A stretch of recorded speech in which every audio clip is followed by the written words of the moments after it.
Well, M12 fuel drill is very compact, very lightweight, very easy to use. There's plenty of power, plenty of torque. It can do almost every job. Milwaukee fuel drill is more powerful than the other drills that I've used in the past. For somebody that uses a lot of power tools, you can hear that the motor is a higher quality. I like how it's got the 1/2-inch chuck, so if you need to put a bigger drill bit on it, you can. It's got a hammer feature on it, which is nice because a lot of the other drills don't have that option either.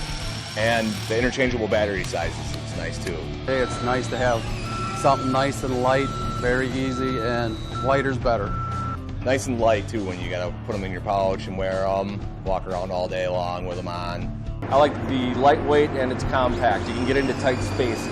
It's much easier to maneuver. It's actually impressive that how small it is and how much power it has behind it. When we get into tight spaces, it's really nice to have the smaller drill. You can get in any small space you want. Powerful and does a great job.